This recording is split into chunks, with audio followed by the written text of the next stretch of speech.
फैसला होगा वो पोलिंग स्टेशन पे होगा, पाकिस्तान के अवाम करेंगे, निगरान वजीर आज़म आपके सामने करेंगे। निगरान वजीर आज़म एक आईनी रिक्वायरमेंट है, जिसने आपने खुद ही कहा, और आज नहीं आई, पहली दफ़ा नहीं आई। तो ये आईनी रिक्वायरमेंट है, क्या आइन के तहत जो रिक्वायरमेंट है वो पूरी ना की जाए? बिल्कुल की जाए, तो फिर आपकी मर्जी है। अब ये आईनी रिक्वायरमेंट है, ये पूरी करनी पड़ेगी। और आपने बहुत अच्छी तरीके से इसकी तशरीह कर दी कि कुछ जमातें चाहती हैं कि ऐसा ना हो, हालांकि उनको इल्म है कि आइन में एक तरीका कार का तयन कर दिया गया। एक जमात ने पार्लियामेंट से बाहर अपने आप को रख के जानते बूझते इस मौके को गवा दिया। अब वो भी ये मौका जो गवा दिया, उन्होंने गवाया तो कोई ज़बरदस्ती, तो किसी साजिश के तहत तो उनको नहीं कहा गया था कि आप इस्तीफे दे के चले जाएं। वो तमाम फुटेज मौजूद है उस रोज़ की, जो पार्लियामेंट में जो कुछ हुआ लोगों ने देखा, उनका अपना फैसला था।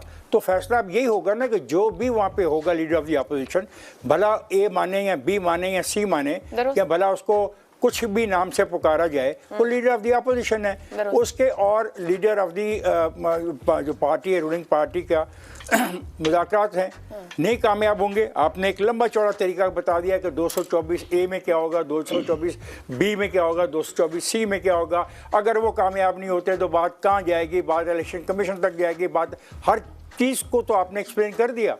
तो फिर इसका मतलब है कि जो तरीक़ाकार का तयन आइन में लिखा है वो बड़ा क्लियर और वाज़ेह तौर पे है। उसका क्या ताल्लुक है इन सारी बातों से? बाकी रहा कि कौन सी पार्टी कितनी पॉपुलर है, हर पार्टी उस वक्त तक पॉपुलर है जब तक आखिरी वोट काउंट नहीं हो जाता और उसको ऑफिशियली तौर पे गैजेट नोटिफिकेशन नहीं हो जाता। हर पार्टी अपने आप को पॉपुलर ही कहती है। इसमें नई बात तो हमारे सामने आनी चाहिए, और कहना नहीं कहना चाहिए, नहीं कहना चाहिए, डिबेट है। हम कहेंगे कहना चाहिए, दूसरे कहेंगे आप कौन है जी, आप कौन है जी कहने वाले। ये हो गया। अब आपको उलझन हो रही है तारीख की। आपको मैं यकीन दिलाता हूँ कि आईनी तौर पर जिस दिन मुद्दत पूरी हो जाएगी, दोनों ऑप्शन उन लोगों के पास हैं जिन्होंने फैसला करना है, और दोनों ऑप्शन का तयन आइन में किया गया है। अगर वो खुद तोड़ते हैं तो 90 दिन में, अगर वो खुद नहीं तोड़ते तो 60 दिन में। और सदर जो है इलेक्शन कमीशन से मशावरत करेगा। जब ये डेट दे दी जाएगी, वो अनाउंस कर देंगे असेंबली की डिसोल्यूशन की, तो सदर जो है मशावरत करेगा इलेक्शन कमीशन से। इलेक्शन कमीशन फिर उसके अंदर 7 दिन के अंदर सारे मामले पे चले, अब नहीं करेगा। और आसानी पैदा कर दी। अब सार साहब बोले ना, ये वो बूढ़ा आदमी बोला, अब सार साहब ने हमारे लिए और आसानी पैदा कर दी, तो ठीक है, तो खत्म होगी बात। इसमें इशू क्या है? I don't understand. पहले नहीं, अच्छा नहीं, पहले कहा जाता था पाकिस्तान में इलेक्शन नहीं होंगे, ये इलेक्शन से भाग रहे हैं, हमें इलेक्शन चाहिए, सुबह चाहिए, शाम चाहिए। आइन को सामने रखते हुए ये सुबह शाम इलेक्शन मांगते रहे दोस्त, उनका हक था। अब इलेक्शन दिए जा रहे हैं, हो जाएंगे। अब तैयारी करें ना इलेक्शनों की। कल मैंने जो बात छोड़ी, मुझे उसका भी जवाब कोई दे, आज नहीं कल परसों किसी दिन, कि क्या इलेक्शन के नताइज को तस्लीम किया जाएगा, और अगर इलेक्शन के नताइज को तस्लीम नहीं किया, इलेक्शन होंगे। ठीक है, या आप जैसे लोग बिला वजह पाकिस्तान के अवाम के ज़हनों में पोलिटिकल पार्टी ने क्या इलेक्शन नहीं होंगे? कब उन्होंने क्या इलेक्शन नहीं होंगे? वो जितनी बार दोहराते हैं, वो 100 दफा कहें। ठीक है, वो 100 दफा कहें। आइन में जो लिखा है आइन के तहत होगा जो होगा। और मैं यकीन करता हूँ, मेरा ईमान है एज ए डेमोक्रेट कि आइन में जो लिखा है उसके तहत होगा। ये न जाने आप लोग कैसे कह देते हैं बड़ी आसानी से कि इलेक्शन नहीं होंगे, इलेक्शन नहीं होंगे। कैसे नहीं इलेक्शन होंगे? इलेक्शन होंगे, आइन के मुताबिक होंगे। इंतजार कीजिए, इलेक्शन की तैयारी कीजिए। अपने जाके अगर वोट नहीं रजिस्टर कराया तो जाके वोट रजिस्टर कराओ। एक दफा इलेक्शन अनाउंस हो गया तो उसके बाद जब शेड्यूल आने के बाद वोट तुम्हारा रजिस्टर नहीं होगा। शहजाद साहब, आइन में सब लिखा है और आइन के मुताबिक होगा, मगर सबसे पहले पीपल्स पार्टी ने राय का इजहार किया कि 8 तक हो जाना चाहिए। उसके बाद मुस्तकिल मीडिया की सामने ये स्टेटमेंट्स जमातों के, फिर दुबई में होने वाली मुलाकात, जिसके बाद दीगर सियासी जमातों के एतराज़ात के बाहर बैठ के किस तरीके से पीपल्स पार्टी और नून लीग तय कर रही हैं। क्या कहीं निगरान वजीर आजम की नामजदगी ऐसा मामला है कि जब तक वो तय नहीं होता ये तय नहीं करेंगे कि असेंबली कब जाएगी? असल में आयशा, हम खामखा खुद से उलझन पैदा कर लेते हैं। असल में बात तो बड़ी वाज़ेह और सीधी सी है।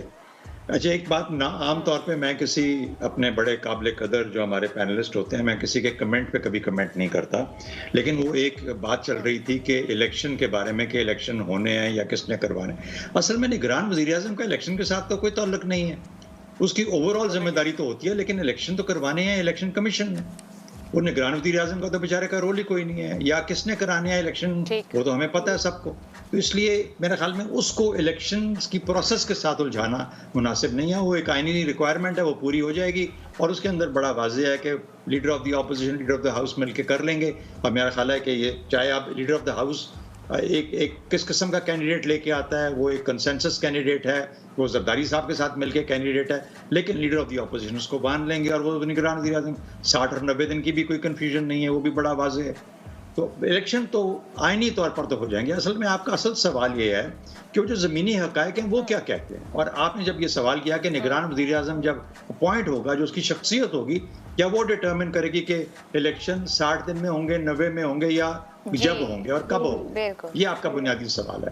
तो मैं उसके ऊपर आपको वाज़ेह अपनी सोच के मुताबिक कर देता हूँ। मेरे हिसाब से जहाँ पर आपका इशारा है, वहाँ पर इतने बोझ और हैं जिसका कि अगला एक सवाल हमारा उसके बारे में होगा अगले हिस्से के अंदर, एक चीज़। और दूसरा जो वैसे एक बैगेज है जो कैरी किया जा रहा है, बैगेज वो है जो कि हम रोज़ाना की बुनियाद पे यहाँ बैठ के टेलीविज़न पे गुफ्तगू करते हैं और उनको ज़ेर बहस लेके आते हैं। वो बैगेज बज़ाते खुद एक बहुत बड़ा बैगेज है, चाहे उसका ताल्लुक माजी करीब से क्यों ना हो, लेकिन या माजी बैद से क्यों ना हो, लेकिन वो बैगेज कैरी करें।